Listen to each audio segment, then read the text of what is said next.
আর এটা দেওয়া হচ্ছে হাওয়া মাপতে পারবেন। সর্বপ্রথম পিএসআইতে দেওয়া আছে, এই যে দেখেন পিএসআইতে দেওয়া আছে। এরপর যেটা করতে হবে সেটা হচ্ছে এভাবে জাস্ট একটা চাপ দিতে হবে। 47.3 এই পজিশনে যদি হাওয়া থাকে যে কোনো বাইক লাফাবে, এটা খুব স্বাভাবিক একটা বিষয়। শুধুমাত্র হিরো এক্সট্রিম লাফাবে বিষয়টা এমন না। আরেকবার দেখাই, একবার তো দেখাইলো 47.3, এবার দেখাইতেছে 47.2। মানে হাওয়া তো একটু বের হয় যখন আমরা করি তখন, তাই না?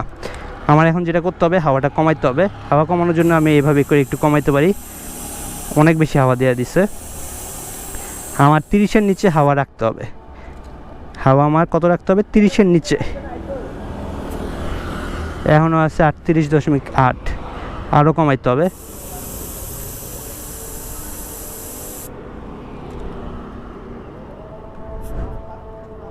এখনও আছে 35-এর ঘরে, তার মানে এখনও অনেক হাওয়া আছে। এভাবে একটু কমাবেন আর টেস্ট করবেন। এখন আছে 31, আমার আরও কমাইতে হবে।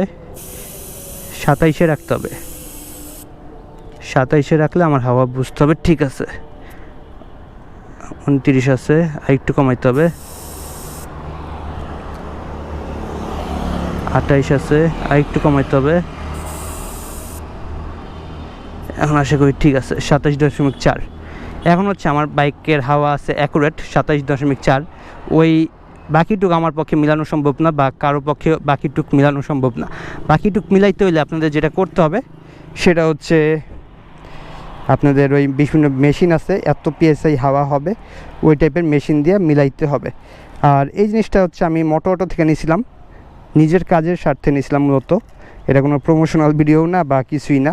আপনাদের যাদের এই জিনিসগুলো প্রয়োজন তারা জিনিসগুলো নিতে পারেন। আর এটা আমি সবসময় বাইকে রাখার চেষ্টা করি হাওয়া দেওয়ার পর হাওয়া মিলানোর জন্য।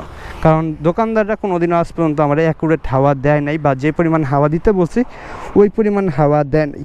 তারা সবসময় আন্দাজের উপরে নির্ভর করে একটা হাওয়া দিয়া দেয়। চলেন তাহলে আজকের ভিডিওটা এখানে শেষ করি। আপনাদের সবাইকে অসংখ্য ধন্যবাদ। আল্লাহ হাফেজ।